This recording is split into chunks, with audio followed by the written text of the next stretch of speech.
आप लोग को भी पता है कि मैं बहुत कई कई जगह क्रिटिसाइज करता हूँ मोदी जी को, कई कई जगह कुछ खराब अलग भी बोलता हूँ, खराब नहीं अलग बोलता हूँ, जो दुनिया नहीं सुनना चाहती है, तो सबको ही लगता है मेरा एंटी मोदी है, मैं एंटी मोदी है। आज का प्रेजेंटेशन के बाद आप लोग को कुछ लगेगा। मैंने किसी को सुनाया था ये प्रेजेंटेशन, तो उन्होंने एक लोग शायरी सुनाया मेरे को, कुछ तो मजबूरियां रही होंगी, यूं ही कोई बेवफा नहीं होता।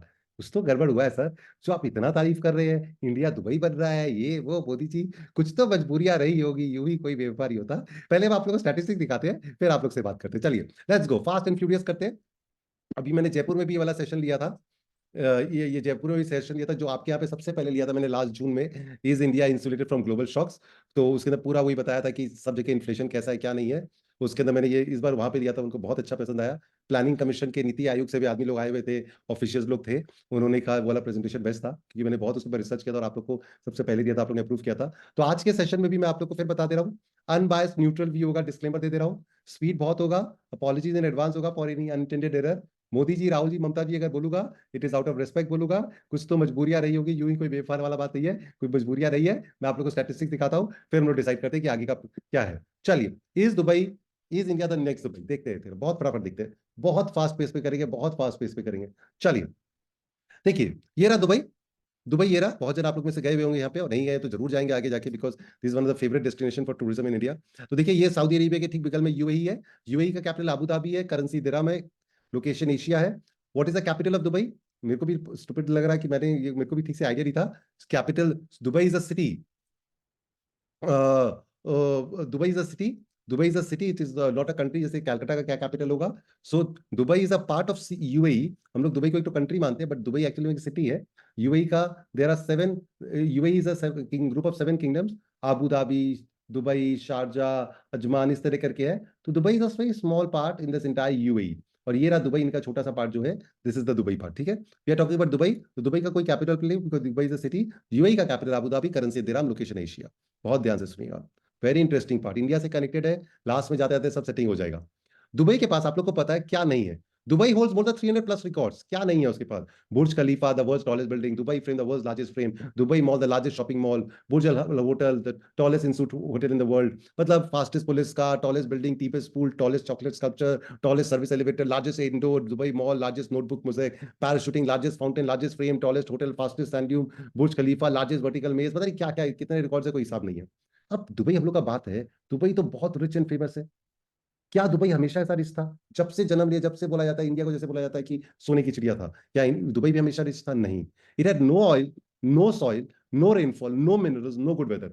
मैं हमेशा बहुत अपने इकोनॉमिक्स क्लास में मैं ये मजाक करता था कि दुबई के पास एक्चुअल में कुछ भी नहीं है। अगर आप लोग देखोगे ना, दुबई के पास कुछ भी ऐसा प्रोडक्टिव चीज नहीं है जिसके कारण वो रिच हो सकता है। हर कंट्री के पास कुछ ना कुछ होता है। जैसे बांग्लादेश बहुत पुअर बोला जाता है, बट बांग्लादेश का जो सॉइल है ना, because of the flooding by the Ganges river, उसका सॉइल बहुत फर्टाइल है। हर एरिया में कुछ ना कुछ स्पेक्टेकुलर होता है। जैसे जापान के आदमी लोग इतने हार्ड वर्किंग है कि वहां पे बहुत प्रोडक्टिविटी है। बांग्लादेश का लैंड बहुत फर्टाइल है। कहीं भी कुछ भी कुछ ना कुछ तो बेटर होता ही है। बट भगवान ने इन लोग को क्या दिया? कुछ नहीं दिया। भगवान ने, अच्छा मिडिल ईस्ट जो है, ये पूरा जो मिडिल ईस्ट है, इनको भगवान ने क्या किया? मैं बहुत मजाक करता हूँ, इनको छप्पर फाड़ के नहीं दिया, इनको धरती फाड़ के दिया। इनके पास कुछ नहीं था तो इनके पास तेल दे दिया। धरती फाड़ के ये पूरा Saudi Arabia, Oman, Iraq, Syria, Bahrain, कतार, कतर, ये सब के पास ऑयल ही ऑयल मिल गया। लेकिन दुबई के पास वो भी नहीं था। दुबई के पास वो भी नहीं था। No oil, no soil, no rainfall, no mineral, no good water, no good weather, and how did Dubai become so rich? देखिए, in the 19th century, Dubai was a simple and small village over where 2,000 people lived. It was desert, hardly any agriculture. वहां पे आदमी लोग के पास दो ही main काम था, fishing और पर्ल हार्वेस्टिंग। फिशिंग हो गया क्योंकि बिकॉज देयर वाज अ सी, तो उन लोग का काम है फिश, तो मछुआरों की बस्ती बोला जाता था उनको। फिशिंग करते तो पर्ल हार्वेस्टिंग, मतलब मोती ढूंढते थे, पर्ल ढूंढते थे, ऑयस्टर डुबकी मारते थे, उसका फोटोज दिखाऊंगा मैं। They used to dive into the sea, find out the oysters, and oysters के अंदर पर्ल्स होते थे, वो उनका मेन काम था। It was the land of sun, sea and sand. It was very very poor, backward, hardly anything over there. So Dubai was never ever rich from the start. अब आया उनका वहां का शाहरुख खान। शाहरुख खान मतलब वहां का हीरो। वहां का हीरो बोलते हैं 1958 में Dubai got its king, the emperor, जिसने पूरा दुबई चेंज कर दिया। किंग रशीद उनका नाम। इनको फादर ऑफ दुबई बोला जाता है, किंग रशीद, शेख रशीद भी बोलूंगा कई जगह। तो 1958 में जो आदमी वहां का राजा बना, उसका नाम था किंग रशीद और Sheikh Rashid. He was a person who transformed Dubai from a very small village to one of the most happening cities in the world. 1958 में, बहुत फास्ट बोल रहा हूं मैं। He was responsible for the transformation of Dubai. उसका सबसे बड़ा चीज क्या था ना, ही वाज अ विजनरी, वो बहुत दूर का सोचता था। He understood that Dubai could not rely on only on oil and it and the oil will run out with the few generations. He was the father of Dubai. उसने क्या नहीं किया, जब वो आया तब दुबई वैसा ही था, कोई खास बात नहीं था दुबई में। उसने पहले सबसे पहले क्या किया, जो पोर्ट था जहाँ पे छोटे छोटे शिप्स आते थे, डॉक में करते थे, छोटे छोटे नाव नौका जो आते थे, वो उसने क्या किया, पोर्ट को डीप डक करने लगा। He started to dig the ports deeper so that bigger ships could come. मतलब सब कोई बोले तुम ये, यहाँ पे तो कोई आता नहीं है, मछुआरों की बस्ती है यहाँ पे, बड़ा शिप तो क्या छोटा, हम लोग का नौका चलता है, तुम बड़ा शिप के लिए इतना पैसा खर्चा करे हो। वो बोला नहीं करो, यहाँ का मेन एरिया बनाएंगे तो इसको, इसका प्रॉपर एरिया इसको डेवलप करेंगे तो आदमी लोग आएंगे। तो पहले बोला बोला पहले आदमी आने तो, पहले काम होने तो फिर तो करेंगे। बोला नहीं, पहले रुपया लगाओ उसके बाद आदमी लोग आएंगे। There was a catch 22 situation. वो वहां का जो पोर्ट है उसको बहुत डीप करके, so that bigger ships could come into the, king Rashid, Sheikh Rashid ने अपना सारा रुपया उसमें लगा दिया, दुबई को इंफ्रास्ट्रक्चर बनाने में। और संग संग में क्या किया, लोन भी बोरो करते गया। He started to borrow as much money, sorry loan borrow नहीं, he started to borrow as much money into from the markets. और क्या बनाया, roads, electricity lines, telephone services, ports, airport, सिर्फ इंफ्रास्ट्रक्चर में। He was highly criticise by all, कि तुम क्या कर रहे हो भाई। बट वो बोला नहीं, सब पहले लगाओ, road, bridges, dams, electricity lines, telephone services, जितना अच्छा बना सकते हो बनाओ, तब जाके आदमी लोग आएंगे। समझ में नहीं आ रहा था, एज दे से ना, we need a strong leader with a vision, only then you can, future में काम हो सकता है। तो ये वो करता रहा। उसने 1959 में लंदन या यूरोप से एक बहुत बड़ा आर्किटेक्ट को बुलाया था।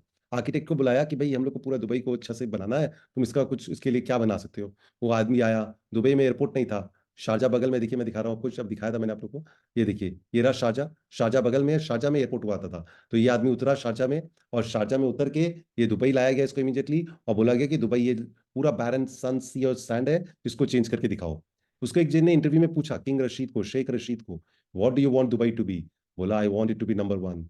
मेरे को क्या चाहिए, लार्जर नहीं चाहिए, लार्जेस्ट चाहिए। बिगर नहीं चाहिए, बिगेस्ट चाहिए। टॉलर नहीं चाहिए, टॉलेस्ट चाहिए। उसने देखिए क्या नहीं बनाया, पोर्ट रशीद टनल बनाया उसने, पोर्ट रशीद बनाया, टनल बनाया, जबल अली पोर्ट बनाया जो डक करके किया, फिर दुबई वर्ल्ड ट्रेड सेंटर बनाया और मेजर डीप किया। मतलब वो करते ही गया 19, सोचिए विजन टाइम लगता है, 1958 में वो बना था राजा, 1972, 75, 79, 78, बनते बनते 20-25 साल लगे। कोई भी काम छोटा मोटा, कोई बड़ा काम करना हो तो उसमें टाइम लगता ही है। तो he went on and on, बड़ा बड़ा काम करता गया। वो जानता था कि दुबई एकदम मिडिल ईस्ट, या मिडिल नाम ही है इसका, मिडिल ईस्ट, ये बीचों बीच है। सारा ट्रांसपोर्ट, टूरिज्म, कम्युनिकेशन, बिजनेस इसके थ्रू हो सकता है अगर हम चाहे तो, इसको डेवलप करें तो। King Rashid wanted more people to visit Dubai for trade and tourism, so he made everything biggest and the most glamorous to attract customers, visitors के लिए। जैसे हम लोग क्या करते हैं, दुर्गा पूजा तो हमारे यहाँ इतना सारा होता है कलकत्ता में, बट जो सबसे ज्यादा होता है, एफबी ब्लॉक का बहुत फेमस हुआ है, उधर का बहुत अच्छा लग रहा है, तो वहां पे सबसे ज्यादा भीड़ होता है। कि जो जितना बड़ा करेगा, जो जितना ग्लैमरस करेगा उतना ही, बोला तामझाम का ही खेला होता है। तो इसने इतना तामझाम करवाया, सब कोई बोले इतना बड़ा बड़ा मत बनाओ। बोला सैंड पे एक तो बिल्डिंग बनाना तो छोड़ो, एक तो दीवार बनना, वहां पे तो रेत ही रहता है, डेजर्ट है, रेगिस्तान है। हमें बोला वो बनाने में दिक्कत होता है, वो लगाने, एक तो बिल्डिंग तो छोड़ो, एक तो वॉल बनाने में प्रॉब्लम होता है, और तुम बोले जाइगेंटिक स्ट्रक्चर्स बनाएगा। वो बोला जितना भर सकते हो भरो, और बनाना है तो सबसे आलिशान बनाना, नहीं तो नहीं बनाना। He went for, as I said, largest, tallest, and biggest पे चला गया। तो वो जानता था कि एकदम मिडिल ईस्ट में बीचों बीच है, तो सबसे मेन उसने जो अपना यूज किया, अभी तक उसके पास तेल नहीं मिला था 1958 में, उसके पास तेल था ही नहीं, देयर वाज नो ऑयल, जबकि और सब एरिया को तेल मिल रहे थे, इसको तेल नहीं मिला था। वो अपना जियो पॉलिटिकल सिचुएशन, जो जो लोकेशन है, उसको सबसे बड़ा एडवांटेज में यूज कर रहा था। 1966 में दुबई को मिल गया तेल, और फिर ये अपने सिटीजन लोग के सामने आया, और उसने एक तो स्पीच दिया, I have a good news and a bad news. 1966 में उसको तेल मिला, तो उसे बोला I have a good news and a bad news. Good news is that we have got oil, bad news is that it is not much, ज्यादा नहीं है, आज तो खत्म हो गया है। वो बोला है लेकिन ज्यादा नहीं है, good news and bad news. उस टाइम का एक डायलॉग उसका शायद बहुत फेमस है, बहुत सुनिएगा। उसका एक फेमस डायलॉग है, मेरे दादा ऊंट की सवारी करते थे, मेरा पिताजी, मेरा बाप ऊंट का सवारी करता था, मैं मर्सिडीज पे जाऊंगा, मेरा लड़का लैंड रोवर पे जाएगा, उसका लड़का लैंड रोवर पे जाएगा, और उसके बाद का जनरेशन वापस ऊंट की सवारी करेगा। My grandfather road a camel, my father road a camel, I drive a Mercedes, my son drive a land rover, his son will drive a land rover, but his son will again ride a camel. उसने ये बोलने का कोशिश किया, तेल है नहीं, अगर हम लोग अभी सारा रुपया उड़ा देंगे महल बनाने में, अपने काम के लिए, अपनी मस्ती के लिए, तो आगे का जनरेशन वापस डेजर्ट पे ही, ऊंट पे ही सवारी करेगा। He therefore worked to develop the economy of the Dubai so that it would not survive after the end of, it could survive after the end of oil production. तो visionary था, सोचिए 2-3 generation आगे का सोच रहा था कि अगर आज तो हम लोग बहुत कर लेंगे, अगला जनरेशन भी अच्छा हो जाएगा, अगला जनरेशन भी अच्छा हो जाएगा, बट अगर मेरे को और दूर की सोचना है तो मेरे को हाँ यहाँ तक का देखना पड़ेगा। सोचिए 1966 की बात है ये, आज 2024 आ गया, सेकंड थर्ड जनरेशन आने लग गया। और अगर वो आज दुबई के पास जीरो ऑयल है, जीरो, अगर ऑयल के ऊपर ही डिपेंड करता तो कुछ नहीं बचता। सो ही वॉज अ विजनरी। उसने वो एक जगह गया, तो वो लंदन गया था, वो यूरोप गया था एक दो बार, लेकिन सबसे ज्यादा वो लंदन से इंप्रेस्ड हुआ था। एलिजाबेथ, वहां की क्वीन एलिजाबेथ से मिलके आया, और ही was highly highly impressed by London. और उसको एकदम मन में लग गया कि भाई मेरे को दुबई को लंदन बनाना ही बनाना है। लंदन जैसे ममता बनर्जी जब गई थी, वो भी बोली थी हमको लंदन बनाना है, दार्जिलिंग को स्विट्जरलैंड बनाना है, वो बोली थी। इसलिए उनके आने के बाद उन्होंने बहुत चमक धमक किया था, लाइट वाइट लगाया था। बट इन्होंने ये क्या कहा, शेख रशीद, किंग रशीद ने क्या कहा कि मेरे को दुबई को लंदन बनाना ही बनाना है। और वो और स्पीड से लग गया। ये बोलते हैं one of the most iconic photographs है कि वो लंदन का मेट्रो ट्रेन से इतना इंप्रेस था, इतना उसको लगा कि यार जमीन के नीचे ट्रेन चल रहा है। तो वो वहां पे आदमी लोग को बोला कि हमको इसका ड्राइवर सीट में जाके ये ट्रेन को चलाना है, इसको इसको स्पेशल परमिशन दिया गया था। ये अंदर ट्यूब, लंदन ट्यूब बोला जाता है, वहां पे इंजन ड्राइवर के साथ बैठा हुआ है, और वो ट्रेन चला रहा था उस टाइम। तो ये was impressed and wanted to make Dubai into London. उसने, उसके लिए उसको सबसे पहले चाहिए था एयरपोर्ट, चाहिए था कि सबको ये आएंगे तो पहले एयरपोर्ट चाहिए होता है। तो देखिए उसने क्या किया, पहले, जैसे आप लोगों को पता है सारा पूरा वर्ल्ड ऑलमोस्ट ब्रिटिश राज में था पूरा, मतलब बोलते थे, there was a very famous quote जो मैंने आप लोगों को शायद पहले सुनाया था, the sun never sets on the British empire. बोलते हैं पूरे वर्ल्ड में हर जगह ब्रिटिश एम्पायर हुआ करता था। अगर जापान में सनसेट हो रहा होता था, तो दूसरा कोई ना कोई ब्रिटिश एरिया में सनराइज हो रहा होता था। तो बोलते हैं sun never set on British empire, एक कोटेशन था। तो दुबई भी ब्रिटिश के अंडर में था, तो कुछ भी दुबई को करना होता तो ब्रिटिश लोग से परमिशन लेना पड़ता था। तो शेख रशीद, किंग रशीद गए थे लंदन, और उन्होंने ब्रिटिश को बोला कि मैं दुबई में एक तो एयरपोर्ट बनाना चाहता हूँ। उन्होंने कहा शारजा में एक तो एयरपोर्ट है, दुबई में एयरपोर्ट बनाने का दरकार नहीं है, अननेसेसरी वेस्टेज ऑफ पैसा है, और होगा नहीं, वो आता जाता है नहीं, तुम क्यों करा रहे हो? बोला नहीं, but he was determined and kept insisting on it. Ultimately, got the permit. And today, Dubai International Airport is one of the busiest airport in the world. It is all about vision, a strong leader who can change anything and everything. इसका बहुत negative भी आएगा, अभी हम बताते हैं आपको। उस टाइम जैसे मैंने कहा दुबई बीचों बीच है, लेकिन जो भी फ्लाइट्स यूरोप से आते थे एशिया में, उनका मेजर हॉल्टिंग पॉइंट था कराची। पाकिस्तान का Karachi airport was halting point, because इतना दूर से जो प्लेन आते थे, दिल्ली थोड़ा इधर हो जाता था, तो कराची बीच में पड़ता था, तो प्लेन्स आते थे, कराची में उतरते थे, वहां से रिफ्यूल होकर आगे बढ़ते थे। इधर से भी जो प्लेन्स आते थे वो कराची में लैंडिंग करते थे। वो स्टेशन जो था ना बीचों बीच था, सबसे बेस्ट कराची एयरपोर्ट था।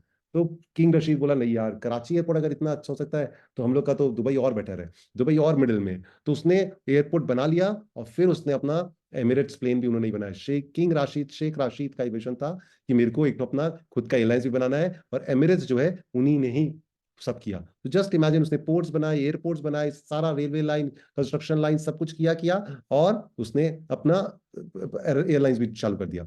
डिज्नी वर्ल्ड को जाके बोला कि हम लोग के यहाँ पे एक तो अम्यूजमेंट पार्क बड़ा खोलो, बहुत बड़ा, सबसे बड़ा। डिज्नी बोला भाई तो अमेरिका हम लोग का बेस है, हम लोग खोल देंगे, लेकिन इतना बड़ा नहीं खोल पाएंगे। तो उसने बोला ठीक है, अपने पास ही रखो। ये एक तो नया दुबई में सबसे बड़ा, शायद largest theme park in the world बना दिया। मतलब वो जो उनको था ना कि ग्रैंडेस्ट ही बनाना है, छोटा मोटा कुछ करना ही नहीं है। ये सबसे शॉकिंग इंफॉर्मेशन था, मेरे को विश्वास ही नहीं हुआ जब मैंने पढ़ा। Dubai was once called the crane capital of the world. 25% of the cranes सिर्फ एक छोटे से दुबई में। आप लोग जस्ट एरिया से कंपेयर करना, दुबई कितना बड़ा है, कलकत्ता, बॉम्बे, दिल्ली कितना बड़ा है, कंपेयर करके देखना। दुबई में 25% ऑफ द, अकेला दुबई में 25% वर्ल्ड के क्रेन काम करते थे, अभी भी 20% है। मतलब सब चीज कंस्ट्रक्शन जो चाहिए बस सब दुबई में। मतलब 25, it is called the crane capital of the world, so much cranes were used to construct and construct, जो भी बनाना बनाते जाओ। 1958 में वो राजा बने थे किंग रशीद। 1990 में उनकी डेथ हो गई, 32 ईयर्स का रूल करने के बाद डेथ हो गया। मैं फिर बता रहा हूँ, तब तक दुबई कुछ बना नहीं था। विजन बड़ा होना चाहिए, यही बड़ा चीज है। 1990 में किंग रशीद का डेथ हुआ, तो उनके लड़के जो है सन शेख, उनके जो लड़के हैं शेख मखतूम, अभी भी वही है। वो 1990 में बन गए, ऑलमोस्ट 34 ईयर्स हो गया उनको बने। He became the king of Dubai, and वो तो उनसे भी ज्यादा विजनरी निकले। ही continues his father's dream. He is the actual person, जो दुबई हम लोग को जो दिख रहा है वो ये बनाया है। दुबई का फाउंडेशन इनके फादर ने लिखा रखा था, किंग रशीद, शेख रशीद ने। और एक्चुअल में अगर दुबई जो बना है, स्काई स्क्रेपर्स की दुनिया, ये सब जो है, ये शेख मखतूम उनके जो सन ने किया। ये देखो जब उनका डेथ हुआ 1990 में, तो दुबई क्या था, ये देख रहे हैं पूरा रेगिस्तान। अपन को लग रहा है, मैंने जो अभी तक बताया कि शेख शेख मोहम्मद ने, शेख रशीद ने बना दिया, वैसा कोई बात नहीं था। शेख रशीद ने पूरा फाउंडेशन बना दिया था। उनको आगे ले जाने वाले यही, देखो आज ये बना है 1990 से 2021 में, इतना बड़ा ट्रांसफॉर्मेशन है। अब ये जो उनके लड़के थे ना, मखतूम, शेख मखतूम, वो एक जन से इंस्पायर्ड हुए थे। डेनियल बर्नहम करके एक तो अमेरिकन आर्किटेक्ट थे। वो बोलते हैं शिकागो उन्होंने ही बनाया। तो उनको फादर ऑफ स्काई स्क्रेपर्स भी बोला जाता है, डेनियल को। 100 साल पहले इनका 100 125 150 साल पहले इनका जन्म हुआ था, ये काम किए थे अमेरिका में। स्काई क्रेपर्स यही बनाए थे, यही बोलते हैं कि शिकागो का प्लान बनाने ने वही थे। He inspired Americans to grow big, grow fast, grow tall. जो दुबई चाहता था वो अमेरिका को हमेशा बोलते थे, make no little plans, they have no magic to stirs a man's blood. मतलब मेक नो लिटिल प्लान्स, छोटा मोटा प्लान मत करो, कुछ नहीं होगा। They have no magic to stir a man's blood. कोई आदमी नहीं, ऑर्डिनरी चीज की कोई वैल्यू नहीं है, करना है तो बड़ा करो वरना मत करो। वो इसीलिए शिकागो में स्काई स्क्रेपर, जैसे दुर्गा पूजा मैंने बताया, ऐसा बड़ा बनाओ कि आदमी लोग की आंखें खुल जाए, वही चीजें की है। तो शेख मखदूम ने इनके बारे में बहुत पढ़ा था, और उनको लग गया कि अगर मेरे फादर भी विजनरी थे और मेरे को ये अच्छा लग रहा है, तो दुबई में सब कुछ बड़ा होना चाहिए। तो तभी से दुबई में इतना सारा चीज बनने लगा इन ये उनके लड़के आने के बाद। तो this this architect was the man behind the entire thing. और आज देखो, ये जब वो 1990 में बने थे तो डेजर्ट था दुबई, और आज दुबई तो सोच भी नहीं सकता है कि इतना बड़ा बन गया। So it is all about a vision, long term planning, और बहुत चीजें। मैं वो डिटेल में नहीं जा रहा दुबई के पास क्या चीज है, क्या चीज है, वो तो आप लोग गूगल करोगे मिल जाए। मैं उसका बैक स्टोरी बता रहा हूँ। अब इसको हम लोग कनेक्ट करेंगे इंडिया के साथ, ध्यान दीजिएगा। बहुत फास्ट चल रहा हूं मैं। आप देखो, मैं जो बता रहा हूं, maybe Modi ji has read the life story of king Rashid. Maybe Modi ji has read the life story of king Rashid and is following the same path of long term vision of making India Viksit Bharat bye 2047। वो जो विकसित भारत, विकसित भारत, विकसित भारत, अभी मैं जयपुर में भी session लिया था, जेवीएस जयपुर में। तो वहाँ पे प्लानिंग कमीशन के सब आए हुए, तो वहाँ पे विकसित भारत ही टर्म था कि विकसित भारत 2047 के ऊपर मेरे को देना था। मैंने जब इस रिसर्च कर रहा था, और फिर अंकिता मेरे को बताइए दुबई के बारे में, तो मेरे को लगा यार ये तो काफी सिमिलर स्टोरी लग रहा है। फिर हम लोग ने बहुत और सोचा तो देख पता चला कि जो किंग रशी, जो 1958 वाले राजा थे, जो वो कर रहे थे, शायद वही मोदी जी कर रहे हैं। शायद मोदी जी ने उनका स्टोरी पढ़ा है कि पहले इंफ्रास्ट्रक्चर बनाओ, बड़ा से बड़ा बनाओ। सब कुछ बोलते ना, पहले आदमी आए, वो चिकन एंड एग वाला, कौन पहले काम करे। अगर पहले आदमी को लाओगे तब बनाओगे, तब वो आदमी पहले आए नहीं आए। तो जैसे दुबई ने किया कि पहले बड़ा करो, उसके बाद आदमी लोग आएंगे। आज दुबई किस पे चलता है? हम लोग के खर्चे पे। हम लोग वहां पे जाके खर्चा करते हैं, इतने टूरिस्ट आते हैं, अपने आप बनता है, और वो रुपए को वापस रिसाइकिल देते हैं। याद करिए, हम लोग ने मिस्टर बीस्ट वाला स्टोरी आप लोग के साथ किया नहीं, शायद किया नहीं था मिस्टर बीस्ट वाला। वो मिस्टर बीस्ट जो है, जो यूट्यूबर है सबसे फेमस दुनिया के, वो जितना रुपया देते हैं उतना ही और उनका इनकम होता है, वो और रुपया देते हैं और इनकम जनरेट होता है। तो that was he crack the code of growth. In that same way king Rashid ने वही काम किया हुआ है, और शायद मोदी जी भी ने भी वही काम किया है। मोदी जी को B2C2D करना है। बताते हैं अभी B2C2D क्या होता है। मोदी जी ने सोच रखा है विकसित भारत करना है, B2C2D करना है, new vision to become develop country by 2047। ये विजन के साथ देखिए बड़ा काम करना होगा। वो 1958 से ट्राई किया था, तब जाके आज बना है। तो बहुत दूर की हम लोग को सोचना पड़ेगा, जैसे B2C2D। मोदी जी भी 2047 पे दिख रहे हैं। अब वो क्या करें? What is B2C2D? What is B2C2D? Bharat से चाइना। सब कोई बोलते थे भारत चाइना बनेगा। भारत चाइना नहीं, भारत चाइना तो बन ही रहा है। अब B2C की जगह B2D आ गया है। भारत से चाइना और भारत से दुबई, इंडिया दोनों ही बनना चाहता है। इसलिए मैंने क्या बताया, वर्ड प्ले किया, B2C2D। भारत से चाइना, भारत से दुबई, दोनों ही कर रहे हैं। मैं दिखाता हूँ क्या कर रहे हैं, देखो। ये मैंने अभी डाला, मेरे को शौक लग रहा था, इलेक्शन का टाइम है। इस प्राइम मिनिस्टर लास्ट संडे को, आज सैटरडे है, लास्ट संडे को inaugurated 16 airport projects in one single day. 16 airport India में एक साथ उन्होंने उद्घाटन किया था। In the last 75 days, in the last 75 days, मतलब अब शायद 90 दिन हो गए होंगे, मैंने 75 दिन पहले लगाया था। Prime minister Modi had laid the foundation of 9 lakh crore projects. 9 lakh crore का प्रोजेक्ट। मैं जबकि खुद बोला इंडिया में भी इतना तेजी है नहीं, इतना ग्रोथ है नहीं जितना हम लोग को लग रहा है। सब कुछ बोल रहे हैं यार इतना रुपया खर्चा हो रहा है। 16 एयरपोर्ट्स, 9 लाख का प्रोजेक्ट उन्होंने किया। वो जब गए थे अभी रिपब्लिक टीवी के सेशन में, उन्होंने कहा कि हमने 9 लाख करोड़ का प्रोजेक्ट 75 दिन में ओपनिंग किया है। और बोला ये वो प्रोजेक्ट है जिसमें मैं था, इसके अलावा और कितने होंगे पता नहीं। फिर वो एक स्पीच में ये भी बोले, आप लोग को लगता होगा कि हर नेता आता है और बड़ी बड़ी बात करके, पत्थर लगा के उद्घाटन करके चला जाता है। उन्होंने क्या कहा, I am not that leader who just comes to put foundation stone. पत्थर लगाने भी मैं आया हूँ, फीता काटने भी मैं ही आऊंगा। I will also come to cut the river. पत्थर भी मैंने लगाया है, फीता भी मैं ही काटूंगा। अब देखो यहाँ पे उनके जो कमेंट्स थे, जो startling comment, I can't think और ड्रीम स्मॉल। शायद कुछ सुना सुना लग रहा है, उन्हीं का बात है, बड़ा बड़ा। आई कांट थिंक और dream small, I cannot think small, nor do I dream small, nor do I make small resolution. Whatever I want it big. I want it huge. I want it at a fast pace, because in 2047, I want to see the country as a developed nation. Because I want it big, I want it huge, and I want it at a fast pace. Same वैसा बड़ा चाहिए, gigantic चाहिए, छोटा मोटा नहीं चाहिए। उनको उन्होंने कह दिया कि पत्थर भी मैं ही लगाऊंगा और फीता भी मैं ही काटूंगा। तो जो दुबई ने किया लास्ट 1958 के बाद से, मोदी जी 10 साल से कर रहे हैं। लेकिन अब जैसे उनका स्ट्रेंथ और बढ़ते जा रहा है, he has cracked the code. वो जानते थे, वो गुजरात के चीफ मिनिस्टर थे, वो गुजरात उन्होंने कहां से कहां पहुंचाया, और अब तो वो he is going absolutely at a breakneck speed. उनको तड़ातड़ नया नया प्रोजेक्ट्स करे, नया नया करो। मुझे बोलते हैं ना, एक बार मैंने जो कमिटमेंट कर दी फिर कुछ भी नहीं सुनता हूँ। मैं बोलता हूँ करता हूँ, मैं नहीं बोलता डेफिनेटली करता हूँ। शायद ये दोनों डायलॉग को मोदी जी थोड़ा सीरियसली ले लेते हैं हर जगह। वो करके ही दिखाते हैं और वो लग गए हैं इतना बड़ा इलेक्शन कैंपेन्स के बीच में। मैंने कहा ना, मैंने जब ये सब स्पीच दे रहा था, मैं किसी को सुना रहा था, तो वो स्टूडेंट ने मेरे को कहा, कुछ तो मजबूरियां रही होंगी, यूं ही कोई बेवफा नहीं होता। सर आप बेवफा हो गए, आप तो क्रिटिसाइज करते थे, हम कैसे समझाएं कि अब क्रिटिसाइज नहीं करते थे, अब फैक्ट्स बताते थे। अब नेगेटिव पॉजिटिव दोनों ही बताना पड़ता है, क्या करें। तो आप लोग को नेगेटिव ही दिखाई देता है, पॉजिटिव जो है वो पॉजिटिव ही बोल रहे हैं। तो India from B to C to D, Bharat to China to Dubai बन सकता है। इसके अंदर देखिए, ये देखिए यहाँ पे और भी बहुत है दुबई के बारे में, इतना डिटेल में नहीं जाना चाहता। आप लोग को अगर इंटरेस्ट है तो आप लोग खुद ढूंढिएगा। लेकिन अभी मैं दिखाता हूँ एक दो चीज और दिखाता है। देखिए, ये देखिए मोदी जी ने क्या कहा, मेरा पूरा ध्यान देश के विकास का और स्पीड और स्केल को बढ़ाने पर ही है। मतलब और कितने क्रिटिसिज्म कर ले, but regarding the growth thing, मैं आपको और थोड़े प्रोजेक्ट्स दिखा रहा हूँ अभी कैसे कैसे कर रहे हैं। मैंने कहा ना 9 लाख प्रोजेक्ट। कई ये बोलते हैं कि हमको लोग को रेलवे का शेयर जरूर लेना चाहिए था, क्योंकि पुरानी यादें तो नॉस्टैल्जिया होता है। हम लोग को बहुत बाद में क्लिक किया ये बात कि यार ये तो सबसे पहले चाय बेचते थे रेलवे स्टेशन में ही। तो रेलवे स्टेशन को ही लोग करेंगे, रेलवे स्टेशन रेलवे के सारे शायद 10-20 गुना हो गए। हम लोग को पता चलता वंदे भारत और इस तरह ट्रेन प्लेटफॉर्म्स को चेंज करने वाले, तो हम लोग को पहले ही करना चाहिए था। स्टार्टेड बाय लाइफ और railway track condition was help, वो आज चेंज कर दिए। मैंने ये लिस्ट निकाला, ये उन्होंने खुद स्पीच में दिया था 10 दिन पहले।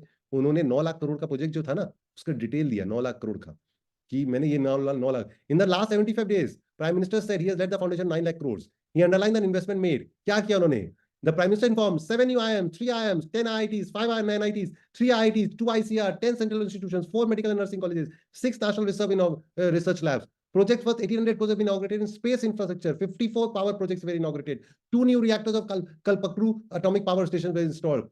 Core loading of indigenous fast breeder reactor was commenced at Kalpakkam. 1600 megawatt का thermal power was in Telangana. 1300 का was in झारखंड. 1600 का and 300 का solar power plant in mega renewable park in UP. This list is endless. इतना बड़ा उन्होंने ये पूरा उन्होंने पढ़ के सुनाया था जो करने जा रहे हैं। देखिए, in a world of bad news, एकदम लेटेस्ट आर्टिकल है। In a world of bad news, you know what makes me happy? The blossomings of India's infrastructure, road, bridges, airports, hospital, ports, universities, power plant built at a blazing pace। ये देखिए, ये जो है ना, ये मैं आपको दिखा रहा हूँ, ये रास्ते बन रहे हैं इंडिया में, ये सारे के सारे बन रहे हैं। One of the greatest things that has happened in the great phone network, सब कुछ बन रहा है। Road, bridges, airport, hospital, ports, universities, power plant built at a blazing speed. ये जो रोड्स बनाए जा रहे हैं, बंगाल में ज्यादा नहीं है, ग्रोथ नहीं होता इंडिया में, तो भी बंगाल में। अब ये देखिए, here's how the expressway network in India would look like in the next 5 years। मतलब इतने बढ़िया बढ़िया रोड्स बन जाएगी, इतना कनेक्टिविटी बढ़ जाएगा, जिसके कारण प्रोडक्टिविटी अभी दिक्कत होगा। इसीलिए बोलते हैं ना, मैंने उसका नेगेटिव साइड्स भी है, लेकिन इतना जोर शोर से इंडिया लगा हुआ है, इतना जोर शोर से इस काम में लगा हुआ है कि जैसा कि मैंने कहा, 3-4 कंट्री लास्ट, मेरे को जो पता लगता है लास्ट 50-60 साल में बहुत प्रोग्रेस की है। इनमें से एक है सिंगापुर, एक है दुबई, एक है चाइना, एक रशिया। ये 4-5 कंट्री और भी होंगे, बट ये 4-5 कंट्री जो बहुत ग्रोथ की है। उन सब के पीछे ऑब्वियसली सब कुछ इन्वॉल्व होता है, बट सबसे मेन चीज क्या है, उनके लीडर बहुत स्ट्रॉन्ग थे। अगर एक स्ट्रॉन्ग लीडर होता है ना, तो क्या काम करने में, हम ये नहीं बोला कि कोई गलती नहीं होता, कोई मिस्टेक्स नहीं होता। मिस्टेक्स तो देखिए सबसे ही हो जाता है, गलती सबसे ही होता है। इतना बड़ा सबको कंट्रोल करना पॉसिबल नहीं होता, मैनेज करना पॉसिबल नहीं होता सबको एक साथ। बट जो स्ट्रॉन्ग लीडरशिप होता है तभी, और विजन के साथ। सिंगापुर में स्ट्रॉन्ग लीडर था, दुबई में स्ट्रॉन्ग लीडर था, चाइना में स्ट्रॉन्ग लीडर था, रशिया में स्ट्रॉन्ग लीडर था, और इसीलिए आज उन लोग यहाँ तक पहुंच पाए हैं। शायद यही हम लोग को एक चीज का कमी था, जो इंडिया एक इन सब चीज में, देखिए इसमें नेगेटिव्स भी आते हैं। जैसे दुबई इतना फास्ट पेस किया, अब आप लोग को शायद बहुत जन रेयरली विश्वास होगा, 15 साल पहले, 16 साल पहले दुबई बैंकरप्ट हो गया था। ये तो आबू धाबी जो उसके बगल वाला है, जो रिच है, वो बचा लिया उसको। Abu Dhabi will not let Dubai go bankrupt. Dubai is a state is not on the verge of bankruptcy only because of one person, Abu Dhabi. ये देखिए 27 मार्च 2009 का आर्टिकल है, और आप लोग को विश्वास नहीं हो रहा उस दिन, क्योंकि वो क्राइसिस हुआ था वर्ल्ड में, पूरा 2008-9 में पूरा वर्ल्ड का हालत खराब हो गया था, और दुबई तो चलता ही है ट्रेड और टूरिज्म पे, सब बंद हो गया। तो क्या हुआ देखिए, Dubai receives $10 billion bail out from Abu Dhabi. Abu Dhabi rescues Dubai with $10 billion। Abu Dhabi bails out Dubai. ये सारे आर्टिकल्स है। तो देखिए हर चीज में नेगेटिव पॉजिटिव होता ही है। इतना ही स्मूथ होता तो सभी कोई खर्चा करते थे। बट अगर आप ज्यादा खर्चा करने लग गए, और फिर वो बोलते हैं ना, आमदनी खर्चा, आमदनी अठन्नी खर्चा रुपया क्या होगा हाल, नतीजा ठन ठन गोपाल। इतना रुपया इन्होंने खर्चा करने के किया, और जब भी कोई बैकल आएगा, पूरा नाव उलट जाता है। तो अबू धाबी तो था बगल में, तब बच गया, नहीं तो हम लोग सबको बोलते हैं अरे once upon a time there used to be a country called Dubai, जो इतना बड़ा था, इतना ये था, इतना वो था, बट पागलपन की तरह खर्चा किया। बोलते हैं ना, जो चीता वही सकंदर, सब बंदर, बाकी सब बंदर। अभी वो जीत रहा है तो ठीक है, सक्सेस हो रहा है, फेल हो जाता पता नहीं क्या हो जाएगा। इधर अभी तक मोदी जी ठीक करे तो सब ठीक है, नहीं तो फिर सब कोई बोलेगा कि यार ये तो सिर्फ मंदिर बनाने में, रास्ता बनाने में लग गया, काम ही नहीं किया। So every coin has two side, but it seems that Modi ji ने विजन ले लिया है B2C2D करने का। एक पूरे इस चीज में नेगेटिव और एक चीज बहुत बड़ा है, ये सबसे बड़ा एज है, फैक्टर है एज। मोदी जी इस तरह भागा दौड़ी कर रहे हैं ना, काम कर इधर उधर जाते हैं, ये कोई every coin has two side, लगता है बहुत हार्ड वर्किंग, बट उनका एज बहुत ज्यादा होते जा रहा है। तो ये विजन के लिए 2047 जाते जाते they need a strong leader, और वो स्ट्रॉन्ग लीडर इनके बाद कौन होगा, ये एक तो प्रॉब्लम लगता है। But as of now he is in complete control, but vision है 2047 में विकसित भारत बनाने का, इसीलिए झमेला है। तो ये जो मैंने आपको बताया B2C2D, इसी के कॉन्टेक्स्ट में जो मैंने अभी आप लोग को बताया, इसी कॉन्टेक्स्ट में आपको एक और चीज दिखाते, देखिए इसी कॉन्टेक्स्ट, ये कल रात का एकदम लेटेस्ट अपडेट किया मैंने इसके लिए आप लोग को, एकदम जल्दी जल्दी में स्लाइड चला। कल रात को, कल दोपहर में गवर्नमेंट ने अनाउंस किया कि अभी तक क्या था, एक तो बहुत बड़ा झमेला चल रहा था।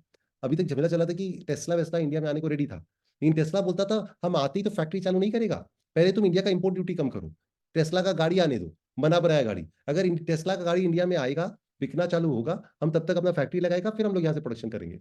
मोदी जी बोलते थे अपना फैक्ट्री लगाओ, यहीं पे गाड़ी बनाओ, फिर बेचो। लेकिन वो बोलता था नहीं, वो तो 3-4 साल लग जाएगा, आप मेरे को गाड़ी लाने दीजिए, मैं फैक्ट्री में बैठाऊंगा।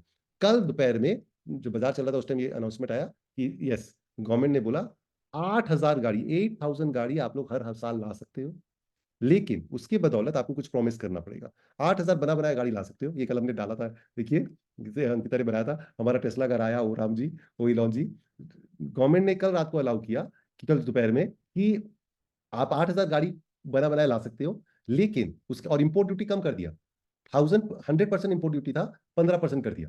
बोला जैसे सपोज एक गाड़ी उसका आता है, टेस्ला का 40 लाख में गाड़ी मिलता है अमेरिका में, यहाँ पे 100% इंपोर्ट ड्यूटी है, तो 80 लाख का हो गया, 40 लाख का गाड़ी 80 लाख हो गया। अब लेकिन वही गाड़ी 40 लाख में लाओ, 15% इंपोर्ट ड्यूटी लगेगा, तो अपना 48 लाख में आदमी लोग जो मर्सिडीज और ये सब खरीदते हैं, मर्सिडीज और ऑडी ऑडी खरीदते हैं, BMW खरीदते हैं, उसके पहले ये टेस्ला गाड़ी चलेगा, वो चल सकता है। तो अब उन्होंने इंपोर्ट ड्यूटी सिर्फ 15% कर दिया, तो 100% से सीधा 15% कर दिया, वेरी गुड न्यूज। तो लेकिन 8,000 गाड़ी ला सकते हो, बट इन रिटर्न में आपको ये प्रॉमिस करना पड़ेगा कि आप अपना फैक्ट्री बैठाना चालू कर दोगे, मिनिमम 4,000 करोड़ रुपया डालोगे, और आप 5वें साल 3रे साल तक आपका गाड़ी बन के रेडी हो जाना चाहिए, 5 साल तक आप ये गाड़ी ला सकते हो बना बनाया, फिर उसके बाद से आपको इंडिया में ही गाड़ी बना के बेचना शुरू कर। तो टर्म्स एंड कंडीशन है कि भाई दोनों काम हो गया, गिव एंड टेक वाली बात है कि तुम गाड़ी भी ला सकते हो, बट संसद में अपना प्रोडक्शन भी चालू करना पड़ेगा। ये चालू हुआ, बहुत बढ़िया न्यूज है, बहुत बढ़िया news, wonderful news. All global EV players spending billions of dollar in R&D and capex can definitely invest this amount of 4,000 crore रुपए तो कोई भी खर्चा कर देगा, सब लाने को रेडी हो जाएंगे। अब इसके अंदर एक बात आने लगा, क्योंकि 8,000 गाड़ी आएगा, तो दीपक शेरवाल ने लिखा तब तो ब्लैक होगा गाड़ी, ब्लैक होने वाला है। 8,000 गाड़ी सबको अपना स्टेटस सिंबल के लिए लेंगे, 40 लाख 45 लाख का तो गाड़ी बहुत जन लेते हैं, सबके पहले हम टेस्ला लेंगे। अब 8,000 ही है तो क्या होगा, लॉटरी होगा, ब्लैक होगा, मेरे को बाराबारी हो जाएगा। तो बोला या तो हो सकता है नॉन ट्रांसफरेबल हो, मेरे नाम का बुकिंग हो तो हम किसी और को ट्रांसफर नहीं कर सकते, ऐसा है क्या? बाद में पता चला यस, टेस्ला रिजर्वेशन पर से can not be transferred, can be transfer, जिसके नाम पे बुकिंग होता है वही रखता है और इसको ट्रांसफर ही किया जा सकता है। तो अब किसके नाम पे लॉटरी, सबको अपना रुपया देंगे, लॉटरी कैसे निकलेगा पता नहीं किसको निकलेगा, बट टेस्ला का भी इन्वेस्टमेंट आएगा और बड़ा बड़ा कंपनी लोग इन्वेस्ट करेंगे। This is one more Avenue जहां पे गवर्नमेंट चाहता है कि इंडिया में इन्वेस्टमेंट करते जाओ करते जाओ। देखिए 8,000 गाड़ी इंडिया में ला सकते हैं बना बनाया। देखिए मैंने ये देखा टेस्ला कितना गाड़ी बनाता है, बेचता है। पिछले 2022 में टेस्ला ने 13 लाख गाड़ी बेचा था, 13 लाख गाड़ी वर्ल्ड में बेचा था, और वो 8,000 गाड़ी इंडिया में ला सकता है उसमें से। और हमने ये भी देखा कि इंडिया में जनवरी 2024, अभी 2 महीना पहले, इंडिया ने टोटल में 8,000 गाड़ी इलेक्ट्रिक का बेचा, इलेक्ट्रिक का सिर्फ 8,000 गाड़ी बिका है। उसमें लीडर है टाटा मोटर, महिंद्रा महिंद्रा, ये सब है, लेकिन 8,000 गाड़ी ही टोटल में एक महीने बिकता है। तो मतलब साल भर में आप मान लो 1 लाख गाड़ी इंडिया का इलेक्ट्रिक व्हीकल बिकता है, 1 लाख गाड़ी साल में बिकता है, अगर अपन मान लेते हैं इसके हिसाब से। बट अब अपने को यही देखना होगा कि टेस्ला आएगा नहीं आएगा, कौन एक्सेप्ट करेगा कौन नहीं एक्सेप्ट करेगा, क्योंकि राइडर्स है। बट ये बहुत बड़ा न्यूज है इसके अंदर। आप लोगों को शायद एक बात पता होगा, टेस्ला कभी भी एडवर्टीजमेंट नहीं करता है, डीलर भी नहीं रखता है, एडवर्टीजमेंट नहीं करता, उसका एडवर्टीजमेंट जीरो है। सब कोई बोलता है इलॉन मस्क से ज्यादा बड़ा कोई शोमैन है ही नहीं, तो शायद उसको दरकार ही नहीं पड़ता। But Tesla ad spends per car sold, Tesla $0 खर्चा करता है। It has never made a single ad in its life, everything is brand brand brand, and of course Elon Musk. तो और सब कोई खर्चा करते हैं ऑब्वियसली, देखिए R&D पे कितना खर्चा और एड पे कितना खर्चा, R&D एड, इसका R&D इतना ज्यादा है, वो बोलता है हम लोग सारा रुपया अपना उस पर खर्चा कर देते हैं। No, we will advertise if we have to, हम लोग करते नहीं है, करना चाहिए तो करेंगे तो करेंगे। ये देखिए यहाँ पे, देखिए वापस वही डाल दिया मैंने गलती से, यहाँ पे देखिए Tesla advertising spend versus competitors, यहाँ पे जीरो है। वो बोलता है मेरा डिमांड इतना ज्यादा है, सप्लाई इतना कम है, मेरे को करना ही क्यों है, इसलिए मैं करता ही नहीं हूँ। इसीलिए इलॉन मस्क कोई भी अभी तक एडवर्टीजमेंट नहीं डाला है, बट हो सकता है चेंज हो, because it doesn't advertise, because the demand is outstripping the supply, why do we need to advertise? But this is also one of the again another thing कि हर कंपनी इंडिया में आके invest करने को ready है और बोलते हैं ना one man's food is another man's poison. ये आएगा तो किसी को तो खराब होगा, कॉम्पिटिटर को। क्या हुआ यहाँ पे मैंने दिखाया, आप देखिए सब सोचने का बात है। ये देखिए टाटा मोटर और ये सब जो बनाते हैं, कल क्या हुआ, कल तो बाजार भी गिरा हुआ था, बट दिन में जैसे ही ये न्यूज आया टाटा मोटर के शेयर के दाम, महिंद्रा के शेयर के दाम गिरने लग गए। क्योंकि अगर ऑब्वियस चॉइस होगा, अगर मेरे पास अभी बहुत छोटा 8,000 ही है कंपेयर टू 1 लाख गाड़ी बिकता है साल का, तो टाटा मोटर को लग रहा है कि यार दूर का कॉम्पिटिशन आने लग गया, तो ऑलरेडी शेयर लोग उसका शेयर बेचने लगे। So this is the entire Tesla के बारे में लेटेस्ट जो अपडेट था वो मैंने आप लोग को बताया। एंड वो जो मैंने आपको बताया कि शायद इंडिया नया दुबई बन रहा है, जिसके चांसेस बहुत ज्यादा है, but Modi ji is exerting too much and that is why we are having a little bit of scare. उनका हेल्थ को लेके इश्यूज रहता है। सब कोई अपना वो बता दो कैसा लगा आज का सेशन आप लोग को, फिर हम एक क्विज खेलते हैं, देखते हैं क्विज खेलते हैं। चलिए, कैसा लगा आप लोग को अभी तक का सेशन? सर बहुत बढ़िया सर सेशन, मतलब मजा आ गया सर। सर ये ये इतनी डिटेल हम लोग तो सोच ही नहीं सकते, दुबई की पूरी हिस्ट्री आपने बता दी। मतलब हमको यही लगा कि इंडिया के साथ कनेक्ट करना चाहिए इसको कहीं पे, कि कनेक्ट इंडिया के साथ करें तो मजा आता है। सिमिलर साउंड कर भी रहे हैं। क्या है कि मोदी जी भी क्या है कि सब कुछ बड़ा करने में ही रहते हैं हमेशा। हाँ, और बड़ा तभी मैंने बताया ना कि मैं जो भी मैं दे रहा हूँ अनबायस्ड इम्पार्शियल वे में दे रहा हूँ, इसमें कोई मेरा वो नहीं है। वो रे मैं जब भी राहुल जी, मोदी जी, ममता जी बोलता हूँ आउट ऑफ रिस्पेक्ट बोलता हूँ, अदरवाइज कोई पॉलिटिकल एफिलिएशन नहीं है। But still India is really B2C2D होने वाला है। चाइना तो बन ही रहा है, सब कोई बोलते हैं चाइना बन रहा है, अब तो चाइना के पास पॉपुलेशन है, इंडिया के पास पॉपुलेशन है, तो वो ठीक है मैच कर रहा है। बट अब चाइना स्लो होते जा रहा है और इंडिया बड़ा होते जा रहा है, और संग में Dubai. That is why it is having a